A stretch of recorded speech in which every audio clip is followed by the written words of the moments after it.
Здесь стоит король улицы Рушан Радимович Кашаб.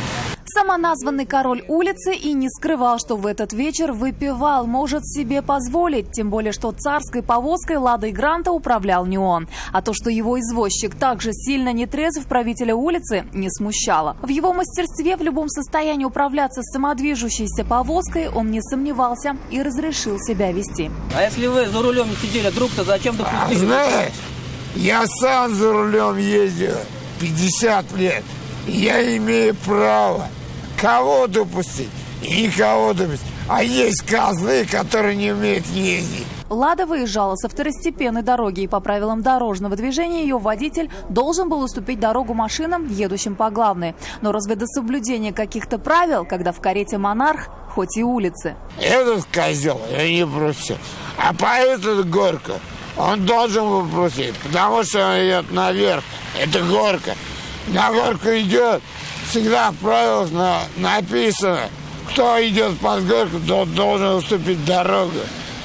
Вот и все. По правилам он прав был, а большинство не прав. Водитель «Хонды» не знал, что правила изменили в тот момент, когда он выехал на перекресток, поэтому двигался уверенно, вплоть до столкновения. Ответ на немой вопрос «почему?» пришел сам с собой, когда увидел водителя «Лады». А как поняли, что вот он состоял алкогольное опьянение? Пахнет. Он Да сам сказал. Не проходил еще свидетельство? Я не знаю. Пока еще не было. Но он вину признался? Ну да. Так ничего не просить, там не вызывать инспекторов. Просить, конечно. Как не просить? Как-то объяснить разногласия своих действий с правилами дорожного движения, действующими во всей стране, водитель королевской повозки отказался.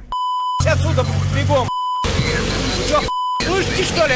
Теперь мужчине не скоро представится законная возможность сесть за руль автомобиля, а к тому же он должен будет заплатить в казну государства штраф 30 тысяч рублей. Но это только в том случае, если попадается на вождение в таком состоянии первый раз.